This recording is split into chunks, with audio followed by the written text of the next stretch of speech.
大家好，欢迎收看本期的赵世界什么都聊。本期的赵世界什么都聊呢，还是要再延续的前面的图形思考训练的一些步骤哈，来做几个基础训练。好，那么这一期的基础训练呢，我们来讲讲怎么去理清事物之间的一个关系。首先，我们来看一下哦，我们来掌握一个比较简要的这种思维的秘诀。怎么来掌握关系？关系是什么？我们在前面的7大图形训练里面已经有大概介绍了一下几个基本图形，我们也介绍了一下，其中有一个就是讲这个关系的部分。那么所谓商业活动是一种提供某种价值，并且去收取对等报酬的一种行为，所以在商业活动当中一定存在的所谓的交换嘛，供需嘛，对吧？比如卖家跟买家交换的是商品、服务及金钱，那么员工跟公司交换的是能力、时间以及报酬。那么作为一个商务人士，必须要理解在整个交易活动当中，什么人交换了什么东西。所以使用交换图可以让人跟这个交换的内容更具体形象化一点，从而了解两者之间的关系。这个就是我们今天要讲的秘诀。大家可以看一下这个图哈，从这个橘色这个部分的对象，我们有2个对象，对吧？就员工跟公司这2个对象啊，那么一个提供了时间能力，一个提供了机会跟报酬，这是我们在之前也介绍过。OK， 但是呢，我们要来理解一下这个重点在哪里？这重点在于确认一下提供的这个内容是不是匹配哈，两者之间的所提供的东西是不是能够对等匹配？这个是比较关键的，这样就能验证整个交易是不是公平，有没有更合适的交换内容等等。我们举个例子来讲讲哈，我们现在换掉它，我们来举个例子来讲讲。比如说，我们来换一下，这个是我们公司本公司，好吧？本公司跟客户之间你们的交换关系是什么？好，那我们要来讲一下了，可能我们提供给客户的更多的是什么商品？又或者是一个 service， 对吧？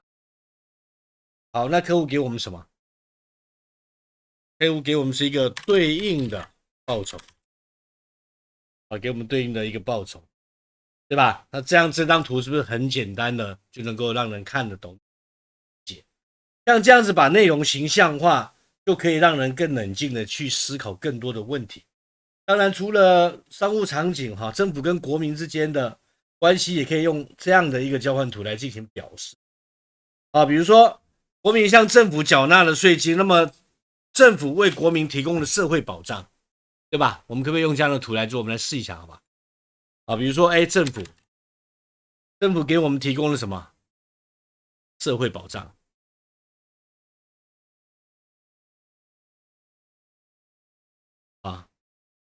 这给到我们什么国民嘛？OK， 给到国民。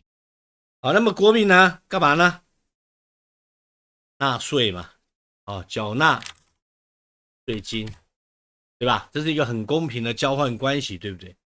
好，那当然我们也可以再去思考一下这个内容部分哈。我们再想想看哈，这个日常生活当中，你还存在于什么样的一种交换的关系？这个也蛮重要的，可以经常去练习一下。所以有时候可能会有很多人同时在进行不同的交换关系。那么出场人物可能会有3个或者3个以上。那像这种比较多的情况下，也可以通过接下来我们要教学的一些练习跟商务模拟的时候来加以分析跟练习，好吧？那我们来看一下这个哈，我们来尝试一下，谈一下使用这个零售业的运营机制这个问题来提出。然后这次刚好是有同学发邮件给老师提的哈，那我们就把它拿来做练习题啊。好，那么从现在开始，我们将正式的进入到玩转7大图形的相关课程跟训练。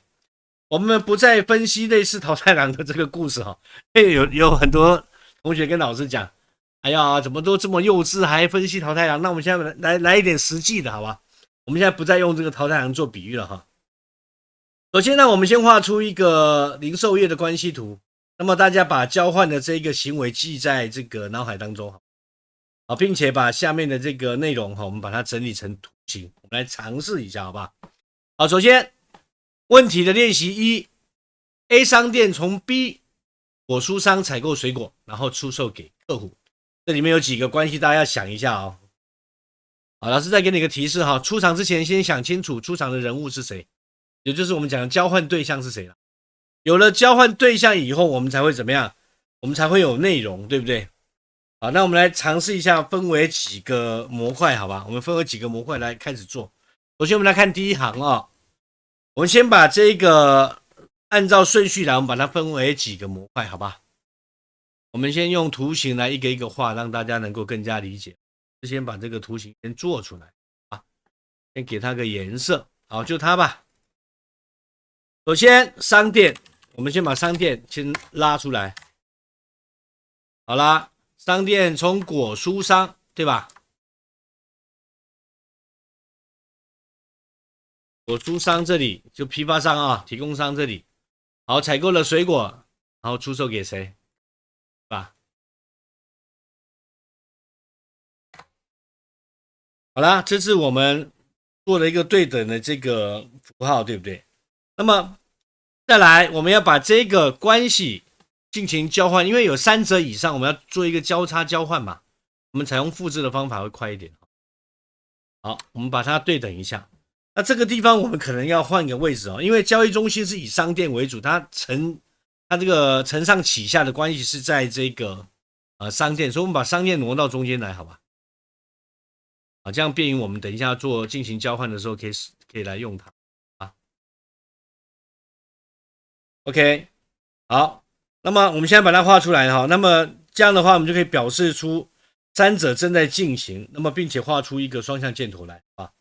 我们来尝试画一下这个箭头来哈。首先第一个我们要画的方法还是按传统方法来画哈。好，等一下我们再来做一个最简单的画法。先把这个箭头先找出来。好了，首先这个果蔬商看到了没？好，这个果蔬商把它放大一点哈。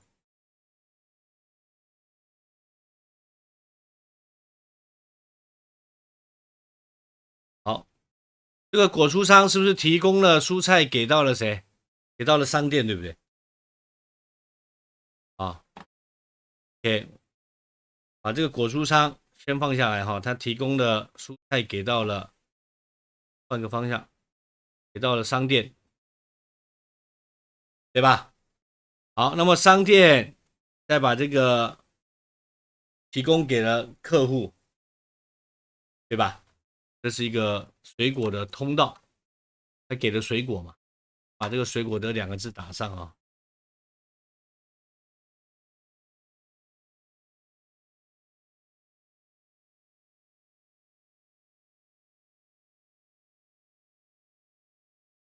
好了，果蔬商提供了一个水果给到了商店，他批发了嘛，对不对？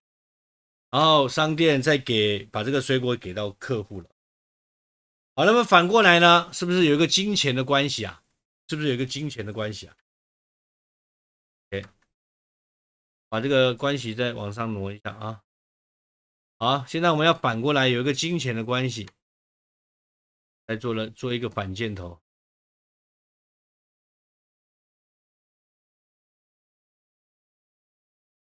好，那我们来看一下这个金钱应该怎么走向啊？客户把金钱给到谁？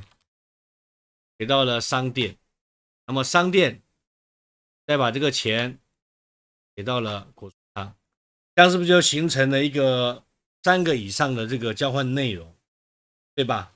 啊，所以本次交换当中的是水果跟钱的这个内容物，对。所以呢，果蔬商向 A 商店出售了水果，所以商店呢将采购的水果再卖给客人，因此应该是箭头啊指向右边的箭头标出这个水果来。好，那么给钱的步骤是反过来，所以底下我们标注的就是一个金钱的标志，这样的话就完成了整个图解的部分啊。所以在这个整个行为当中，我们要注意的是什么？钱跟货的一个流向，对吧？所以上面的交换图代表着零售业典型的一个简单的商业模式。那当然我们也可以替换图片元素，把它换成不同的内容，比如说我们也可以是一个生产商，那当然我们也可以是一个个人的零售商。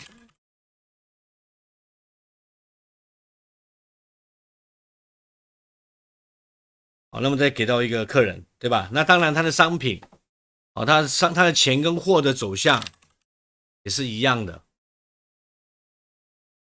各位看见了吗？所以它的商品跟这个钱的流向，就钱跟货的这个流向是非常的重要的。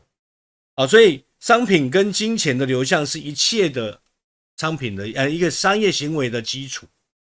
所以呢，你要经常的去尝试将平日干到的这种商业活动，或者用巨型模块跟箭头表示出来，经常去练习这个部分，在后面我们要讲的更复杂的课程当中，你就会经常，好不好？经常去锻炼这样的一个练习。我们来看看第二个课程的练习，来再看一下。大家经常在使用这个 Google 或者是百度，或者是搜狗都有，对吧？好，那我们来通过这样的一个课题，我们来做一下模拟练习试试看。我们来尝试问一下，用户向 Google 支付了什么？用户可以免费使用 Google 的搜索引擎，但是呢，在搜索结果当中，我们经常会看到有一些广告，对不对？好，老师来提示一下，我们把一些缺少的信息，来把它补充完整，在这个基础上，我们来进行一些相应的这个思考。这次的问题可能会比零售商稍微复杂一点点，但是呢，我们还是要考虑它的内容跟之前一样。首先，我们先把几个出场的人物把它分成几个模块，然后再用交换的内容把它连接起来就可以了。其实我们就可以从中去了解一些 Google 的基本的运营机制。好，那我们还是按照刚才的步骤。第一个步骤，我们是将出场的这个对象先把它罗列出来，好吧？我们现在懒得画图，我们就是借用这个借用这个。好，我们借用它来作为一个开端。首先我们先把出场的先定出来，一个是什么？用户，对，再来是谷歌，对吧？好，我们来把它对接出来。但是呢，从这个题干当中，我们可以找到，其实用户跟 Google 这两个出场人物好像并不是全部，因为这里面还隐藏着投放广告的广告主，对吧？所以广告主跟用户之间不是最直接的进行交易的一个对象。Google 在他们之间充当了一个交换的媒介，因此交换的中心是 Google， 对不对？好，那我们要多出一个什么啦？多出了一个广告主。好，就是投放广告的这个人，这个企业，我们要把它找出。好啦，那我们现在把顺序再对调一下。首先中心点还是 Google， 对不对？好，因为我们现在判断分析的是 Google。好，那我们把这个用户把它拉出来这样的话，以 Google 为中心点的这个广告主跟这个用户的关系基本上就罗列出来。好，那这个时候我们还是要借用一下上面这个图，我们就不要再画了不浪费大家的时间。好啦，再把它复制。好，那我们来想一想那这个广告主跟 Google 之间是什么样的一个关系啊？当然是 Google 向广告主提供了广告位嘛，并且收取了广告费作为回报，因此可以用等一下的这个图，我们来表示一下两者的关系。首先我们来看一下，这个关系我们就把它捋出来，好吧？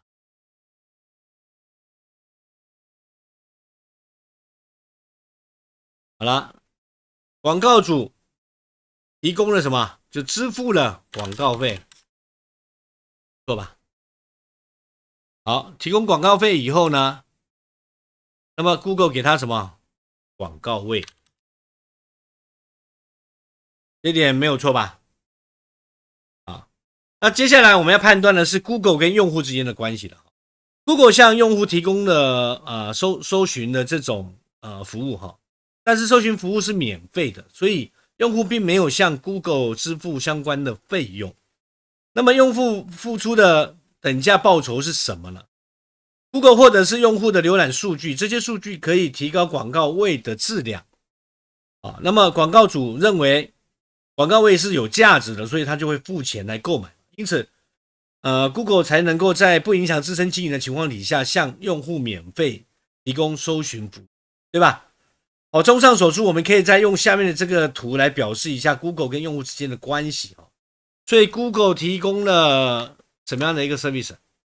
搜寻的免费服务，对不对？一个搜索的免费服务，对吧？好，那么用户向 Google 提供了什么？一个访问的数据。那么这个要点是什么？服务的等价物不一定是钱，这是今天老师想要讲的。就服务的，就所有的这个服务的等价物，它不一定是钱，它有可能是别的资源，有可能是别的这个资产来进行对等啊。所以它对等的这个东西不一定是用钱来衡量，这大家一定要记住。所以呢，我们从此可以判断说，这个 Google 的盈利机制是什么？ Google 根据了用户的浏览数据，掌握了用户的需求跟兴趣爱好，从而呢就可以推算出最合适的广告内容。这样的话就可以把优质的广告的这个位置，然后出售给广告主，有需要的广告主，对吧？可以这样来理解。好，所以我们这边可以来加一个判断来看一下。说我们可以把这个判断的部分把它拉出来给大家看一下。来看一下哈，所以我们可以发现这个地方线是不是比较淡了一点？它是一个色的，我们把它加粗吧，变成绿色加粗哈。所以这两个位置你可以发现，这个部分从这个广告，从这个数据到这个广告位，它提供了利用了这个数据来提供一些相应的优化的这个广告位的价值，它的一个虚拟价值那这刚好是谁要的？是这个广告主他所需要的。对不对？所以我们经常要来理解一下理解一下这个，要经常熟练来使用这个交换图。所以在这里我们来帮助各位来做一个简单的这个使用来，我们来罗列一下好不好？老师再做一张图来列一下，让大家能够记得更清晰。再加一个空白页好，那我们来帮助大家来罗列一下我们要怎么去理解交换图呢？其实很简单，先来用 Smart 来做一个流程图，然后来做一下讲解，刚好可以让大家快速的来熟悉一下这个。先我们来用这个图来介绍好了。所以我们出场的一个顺序第一个其实我们可以将出场的这个对象，就是人物吧，标注一下。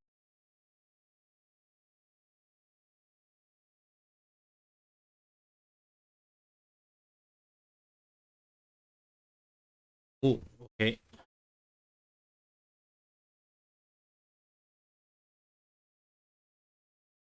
好，人物，所以出场的第一个顺序一定是人物嘛，那第二个呢，要画出什么？要画出一个交换箭头，是用标注的要画出一个交换箭头来，然后最终在箭头上面什么标注这个交换的内容，这样就可以很快速的去完成一张什么我们所需要的一张交换图，对吧？所以我们经常会看到有这样的一个图示我们再把这个拉过来，你就明白老师要说什么。好，现在我们把这个拉过来经常我们会看到，先把对象怎么样，先落出来，放到这里来，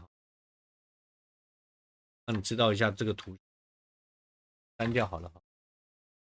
好，经常我们看到的是什么？先把对象抓出来，不管它是隐藏的，还是说它是明显的这个暴露出来的这个对象先把它搂出来，对不对？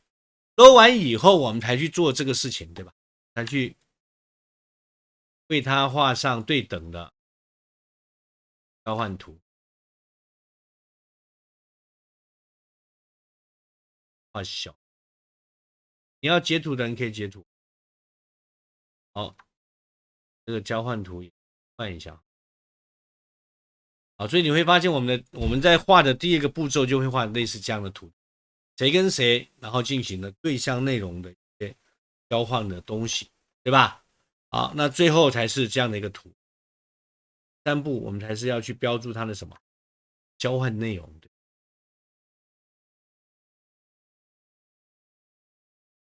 把这个删掉，然后再去标注它的内容。没有，我们每一张图是不是最终的结果都是形成这样的啊？啊，所以这个是整个3个步骤，3个步骤。所以呢，首先你要理解几个要点哦。第一个，你要弄清楚谁是交换的中心。那么第二个要点是，你要找出隐藏的相关的对象。啊，那么第3个很重要哦，交换的等价物不一定是金钱，别忘了哦。然后再给你一个小技巧，小技巧就是中间的那个2个箭头叫小技巧。这个中间这个是小技巧哈。这样吧，然后你们要自己去试一试吧，好不好？好，那么练习画几个交换图，然后分析自己经常见的一些商业模式，可以尝试一下了。给你出几个题吧。比如说可以通过你自己所在的这个公司那么目前正在迅速发展的公司，经常使用的一些服务，利润率比较高的公司，或者已经破产的公司，你可以往这几个方向，然后可以去经常的思考这些问题，这些对你都是有帮助。好，那我们来结束这个课程之前呢，我们先来做几个图解的延伸部分哈。我们来有意先省略掉一些箭头，好吧？来尝试一下。所以通过上面的这个教学，我们可以学习到了用这个图形来呈现商业关系的一种方式，对不对？那么我之前有说过哈，画图的小窍门是画2个箭头，双向的。当然还有另外一种情况，我们需要说明一下哈，就是有意去省略箭头的。什么叫有意省略哈？等一下我再告诉大家。比如在这个 Google 的这个案子当中哈，为了掌握 Google 的这个商业模型哈，我们使用了双箭头。但是呢，我们在思考的时候，可能也会以数据流为重点，就是我只考虑单方面的问题为重点。那在这种情况底下，我们把这个 Google 的图把它复制过来，好吧？来做一个说明哈。这个是 Google 的图，对不对？我们把它到这个课程里面做一些延伸。比如说我们现在只要考虑单方面的时候比如说我们先把这个都删掉，我们现在只考虑一个单方面。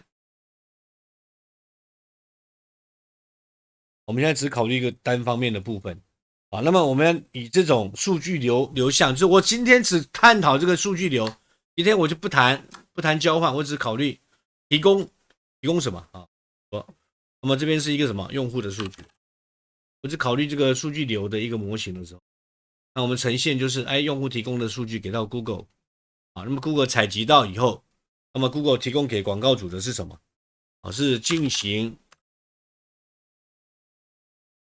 这个优化过的广告，假设了OK， 那这样的话，我们是不是可以提供更有优质化的一个广告数据？所以一般情况底下，应该是使用双箭头来表明交换的这个内容跟关系，对吧？那么现在单向就可以让我们更明显的看到这是我们故意删掉的另外一方箭头来表达，对不对？所以呢，再举一个例子来看一下我们来用这个部分我们刚刚是不是有提到过比如说我们现在来再删掉一个，我们再做一个其他的比喻。老师把这个先拿到旁边，来做一个简单的比喻。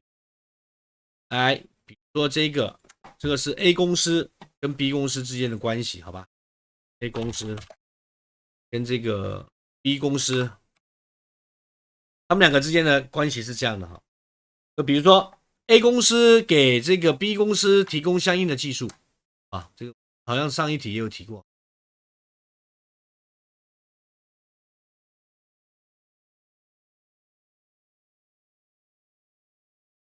经常把它交换过头了，没关系，就这样意识到了就行了。好，那么 A 公司给他提供了一个某某技术好 ，A 公司给他提供了一个某某技术叉叉技术。吧？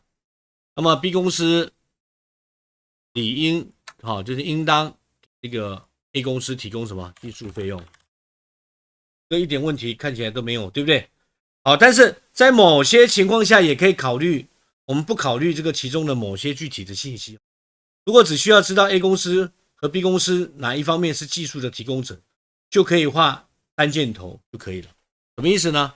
就两个都是公司啦，我只知道说是谁负责提供技术的，那我也可以用这种方法来怎么样？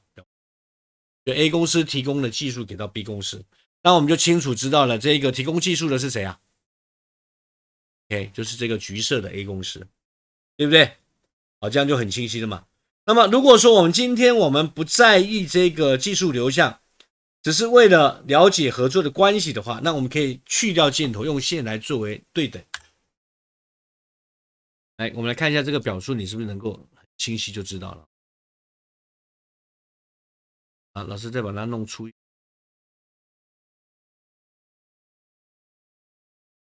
这样你是不是就很容易就清晰的知道说，哦，这一项技术的合作公司是 A 公司跟 B 公司，对不对？哦，这样的话我们就充分的能够去了解到具体的一些交换的内容，哦，就可以有所省略。这样的话运用起来会十分方便的。这样的图形也就可以作为交换图的一些延伸的版本来进行使用哦。所以这些你们都可以去思考一下，都可以去思考一下，好不好？好，那我们来看一下哈，我们要延伸一个专栏出来哈。有人在问老师说，老师他图画不出来怎么办？所以大家有没有遇到这种情况啊？想把一个某个题材整理成图形，但不知道从哪里去下手，时间1分1秒的过去了，然后你还是束手无策，怎么办？越来越着急了。其实，在图解的时候可能会遇到两种瓶颈，一种是信息量不足，你没有办法掌握整个全貌，就是你想画图的这个全貌。那另外一种就是手头的信息比较多，太多了啦，是比较多而已，不知道怎么来整理，吧？那其实一样的，我们可以用图形的教学方式，老师用 Smart 好不好？比较快，以后你们也可以慢慢使用这个 Smart， 会觉得非常容易。再用 Smart 来做简单的图解，好不好？这样比较不浪费大家的时间啊。比如说，我们来看一下我们来把这个图先画出来哈。画不出图来怎么办？画不出来，我们给它做一个降级的操作。画不出来的时候怎么办？好，那为什么画不出来？没有信息啦，信息量不足啦，这是一个情况，对不对？那第二情况是什么？信息过多，对吧？好，那信息不足的时候，你可以再多收集一些信息吧。比如说，哎，哪方面信息不足啊？你可以这样，哎，开始为它去进行一些采集。比如说，哎，比如说这个交换，老师有讲过交换对吧？交换的信息不足，可以吧？好，那么人物的信息不足，是老师现在只是假设了老师现在只是在假设而已。OK， 那么信息量过多也是一个道理啊。信息量过多，我们先把它怎么样全部抓出来啊？这是信息过多。信息过多的时候怎么办？信息过多，我们可以用这个筛减法哈。信息过多，我们就看 A 信息有没有用 ，B 信息有没有用？假设哈。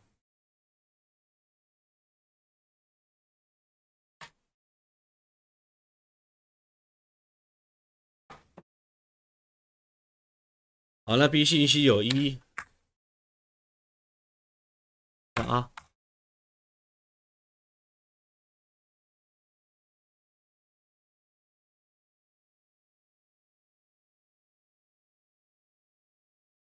假设了哈，老师这样子假设。那这样的话，你是不是可以通过筛减法一一去筛减？哦，这个对标的1，它是不是人物是？哦，你可以用这种筛减法去尝试，给自己尝试先画出来习惯。好，那这样的话你就可以很快速的在图形上面去理解一些事物。所以呢，比起你什么都不做，在那瞎操心要来的强很多。用图形你可以快速去理解到你到底多了什么，缺了什么，好不好？那么这样呢，会让你感觉事情有所进展，基本上它不会停滞不前，可以让心情平静下来。虽然只是在做抄录，但是有一种可能就是你能够尽可能把握这个图形对象的一个实际感。好，所以从我的实际经验来看，手抄会比用电子设备更有效果。所以经常老师也会买一些有格子的这种册子，还有现在很多的商城都会贩卖那一种类似于思维导图的这种标准格式的图纸稿，空白的啦，当然是空白，你可以参考一下，好不好？那么这个就是关于今天我们的第一个训练哈，厘清所有事物之间的关系，好吧？然后今天先讲到这哈，最近身体不是特别好哈，因为这个不是疫情了，别担心哈，老师只是感冒而已哈。好，今天就讲到这里哈。那么下堂课我们再继续来讲其他更重要、更深入的一些图形思考的教学，好吧？别忘了订阅、按赞、分享、开启你的小铃铛。我们下一期再见，拜拜。